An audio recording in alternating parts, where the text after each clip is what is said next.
Hello everyone, thanks for joining me again. This is going to be a different one.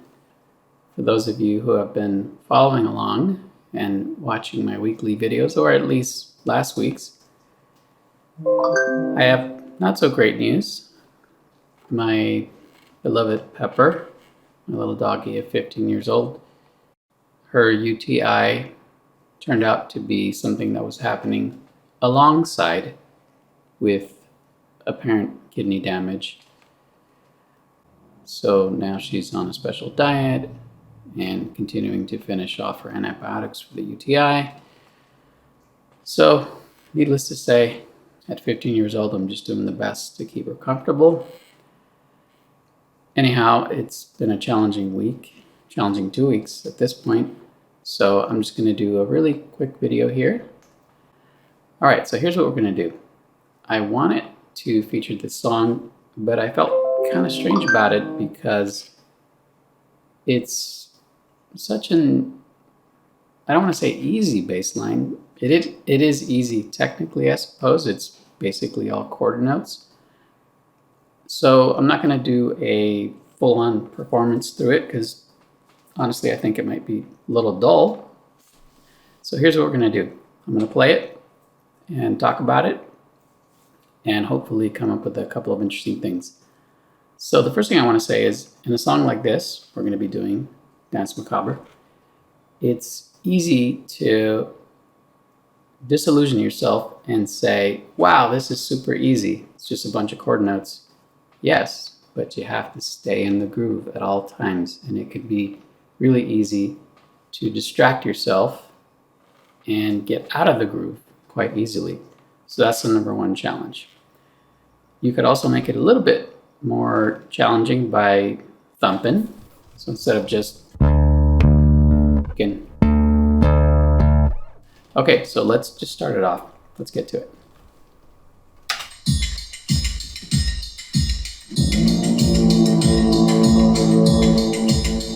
So you gotta love a song that starts off with a sound that's like a slee stack from Land of the Lost, right? Oh, it's just great for them to get creepy like that right away.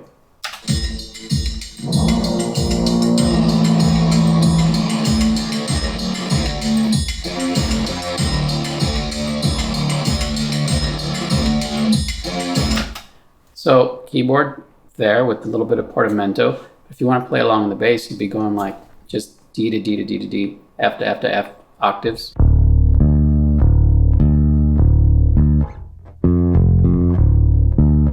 So that part's a little challenging, but it's not really bass guitar, that's keyboard. And then we get into the bass.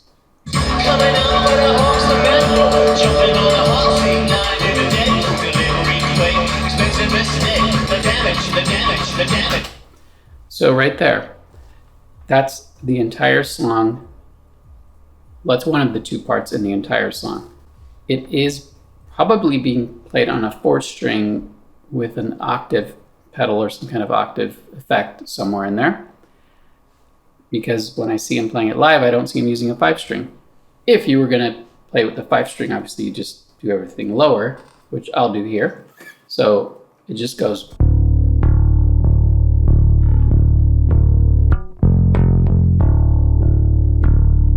And then the last time, you're going to go to a low C.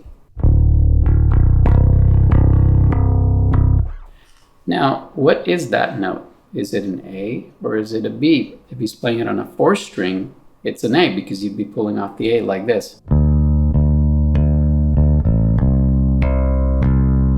Let's try to listen closely.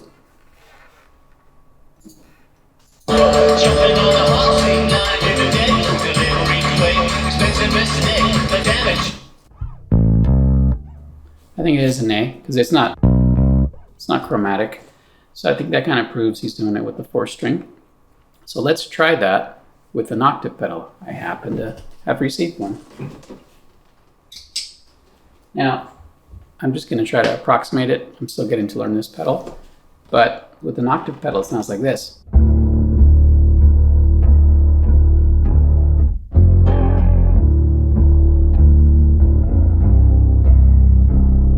Okay, and That's one setting of the octave pedal. Actually, the one I like as well as this one.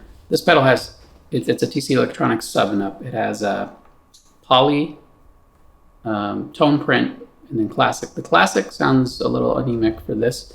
Poly sounds good. This is poly.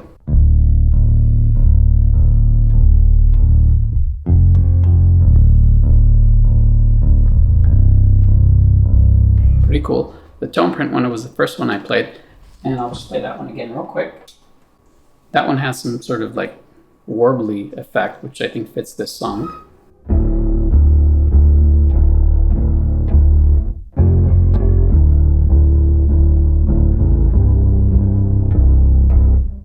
Now the other part, the only other part in the song, is when he starts with the "if you don't mind, if you don't mind."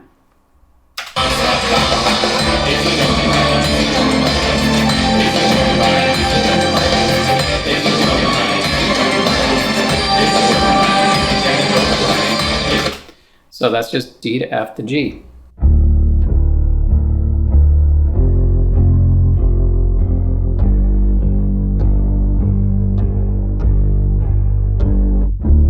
That's it, and those are the parts. There's another element to the sound, which is some kind of overdrive, some kind of distortion. Unfortunately, my overdrive pedal is giving me fits, so I can't demonstrate that, but if I were to try to replicate this live, I would throw in some distortion too. And it goes in and out. If you listen closely, the bass is distorted, and then maybe like the second half of the second verse, I think, it drops out. Just to create a little contrast, I suppose. So there you go. There's how to play Danse Macabre. It's really easy. It very well may be the easiest Duran Duran song to play for a beginner. So hope that's some incentive for any of you out there who are thinking of picking up the bass or haven't picked up in a while and need a good song to get back into it, to get your feet wet again. So the only tricky part is that extremely low note. Again, if you have an octave pedal, you're covered because you're just going to go. If you have a 5-string, nobody's really going to notice if you just go. Whoa, let me turn off the. If you have an actual 5-string, nobody's really going to notice if you just go.